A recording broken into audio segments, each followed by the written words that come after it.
Halo teman-teman, perkenalkan nama saya Troy Wirapita. Saya mahasiswa keperawatan Fakultas Kesehatan Universitas Kristen Indonesia Maluku. Di sini saya akan menjelaskan tentang anatomi fisiologi sistem pernapasan pada manusia.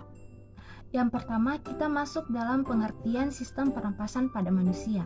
Sistem pernapasan pada manusia adalah sekumpulan organ yang terlibat dalam proses pertukaran oksigen dan karbon dioksida di dalam darah. Yang kedua, kita perlu tahu apa fungsi dari sistem pernapasan manusia. Fungsi utamanya untuk memungkinkan ambilan oksigen dari udara ke dalam darah dan memungkinkan karbon dioksida terlepas dari darah ke udara bebas. Yang selanjutnya kita masuk pada saluran pernapasan pada manusia. Saluran pernapasan pada manusia terbagi menjadi dua bagian, yaitu saluran pernapasan bagian atas dan saluran pernapasan bagian bawah. Saluran pernapasan bagian atas yang terdiri dari rongga hidung, sinus, faring, dan epiglotis. Sedangkan saluran pernapasan bagian bawah terdiri dari laring, trakea, paru-paru, pleura, bronkus dan bronkiolus, alveoli, dan diafragma. Ya, kita masuk pada pembahasan pertama tentang saluran penghantar udara bagian atas, yaitu rongga hidung. Rongga hidung dimulai dari vestibulum, yakni pada bagian anterior ke bagian posterior yang berbatasan dengan nasofaring. Bagian-bagian dari rongga hidung terdiri dari vestibulum, yang kedua rambut, yang ketiga struktur konka, yang keempat sel silila. Fungsi dari rongga hidung yang pertama fungsi preventif, yang pertama bulu hidung sebagai penyaring debu, yang kedua silia yang menyaring partikel benda asing, yang kedua fungsi lubrikasi. Yang pertama jalan napas menjadi tidak kering karena lubrikasi dari kelenjar submukosa dan sel goblet. Yang ketiga ada fungsi pemanas dan pendingin udara. Yang pertama karena kayanya vaskularisasi di dalam rongga hidung yang berfungsi sebagai konduksi dari panas. Saluran pernapasan yang kedua adalah sinus. Sinus adalah rongga kecil yang saling berhubung melalui saluran udara di dalam tulang tengkorak. Sinus terletak di bagian belakang tulang dahi, bagian dalam struktur tulang pipi, kedua sisi batang hidung, dan belakang mata. Ya, berikutnya fungsi dari sinus adalah sebagai berikut. Yang pertama, mengurangi massa tulang wajah. Yang kedua, meningkatkan resonansi suara sebagai penyangga terhadap trauma wajah. Yang ketiga, isolasi struktur mata dan gigi terhadap perubahan suhu yang cepat pada rongga hidung. Yang keempat, melembabkan dan memanaskan udara karena sirkulasi udara yang lambat pada daerah ini. Yang kelima, sebagai bagian dari sistem pertahanan tubuh. Selanjutnya kita masuk pada bagian saluran pernapasan bagian atas. Yang ketiga adalah faring. Faring merupakan nama lain dari tenggorokan bagian atas berupa tabung yang terletak di belakang mulut dan rongga hidung dan menghubungkan keduanya ke trakea atau batang tenggorokan. Fungsi faring dalam sistem pernapasan manusia adalah menyalurkan aliran udara dari hidung dan mulut ke trakea. Saluran pernapasan bagian atas yang keempat adalah epiglotis. Epiglotis merupakan lipatan tulang rawan yang terletak di belakang lidah, tepatnya atas laring atau kotak suara. Seperti katup, epiglotis akan terbuka saat bernapas untuk memungkinkan udara masuk ke laring menuju paru-paru. Lalu saat makan, epiglotis akan menutup untuk mencegah makanan dan minuman masuk ke saluran pernapasan dan menyebabkan tersedak. Fungsi dari epiglotis yaitu untuk mencegah makanan dan minuman masuk ke saluran udara pada tenggorokan. Yang kedua, kita akan membahas tentang saluran pernapasan bagian bawah. Yang pertama ada laring. Laring atau kotak suara yang terletak di bawah persimpangan saluran faring yang membelah menjadi trakea dan kerongkongan. Organ pernapasan ini memiliki dua pita suara yang membuka saat bernapas dan menutup untuk memproduksi suara.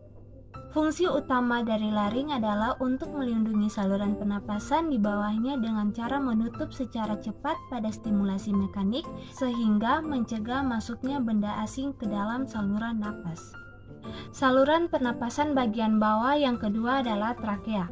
Trakea adalah organ pernapasan manusia yang berbentuk tabung besar. Organ ini memiliki panjang sekitar 11 cm dan lebar 2, cm.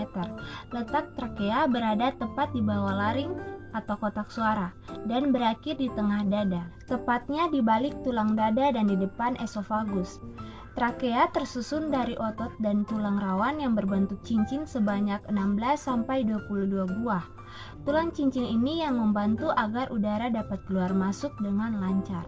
Adapun fungsi dari trakea, yang pertama untuk menyalurkan udara menuju paru-paru, yang kedua menangkal benda asing yang masuk, yang ketiga memperlancar sistem pencernaan, yang keempat membantu agar batuk lebih lancar. Yang ketiga terdapat paru-paru. Paru-paru adalah organ yang bertugas untuk mengolah udara yang masuk dan memisahkan oksigen dengan karbon dioksida. Organ ini terdiri dari dua pasang, yang masing-masing bagiannya punya ciri yang berbeda. Pada dasarnya, paru-paru kanan dan kiri punya ciri yang berbeda. Paru-paru kiri orang dewasa memiliki berat sekitar 325-550 gram. Sementara itu, paru-paru kanan yang punya bobot sekitar 375-600 gram. Masing-masing paru-paru dibagi menjadi beberapa bagian yang disebut lobus, yaitu yang pertama paru-paru kiri terdiri atas dua lobus. Jantung berada dalam alur takik jantung yang terletak di lobus bawah. Yang kedua, paru-paru kanan memiliki 3 lobus. Itu sebabnya paru-paru kanan punya ukuran dan berat yang lebih besar dibandingkan dengan paru-paru bagian kiri. Paru-paru dipisahkan oleh area yang disebut dengan mediastinum. Area ini berisi jantung, trakea, esofagus, dan kelenjar getah bening.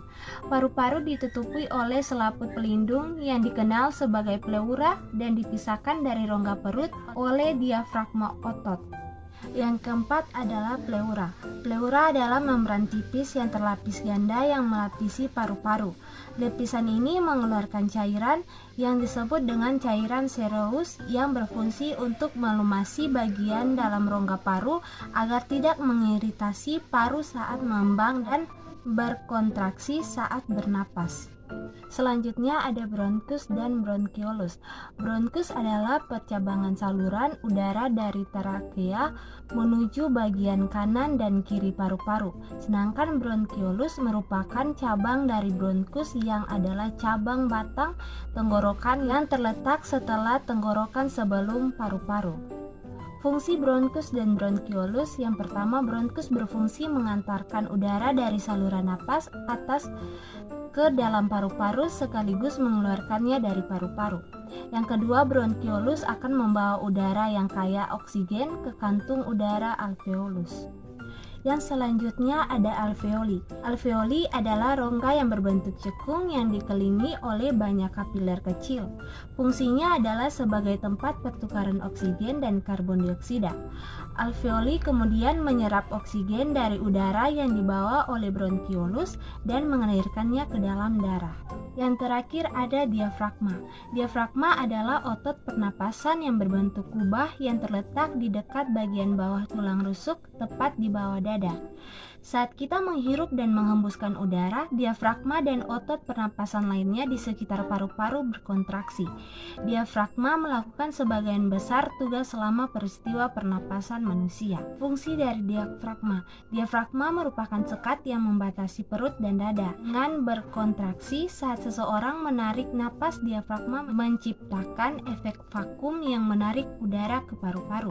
Sedangkan saat mengeluarkan napas, diafragma kembali rileks dan udara didorong keluar dari paru-paru. Ya, demikian presentasi saya tentang sistem pernapasan pada manusia.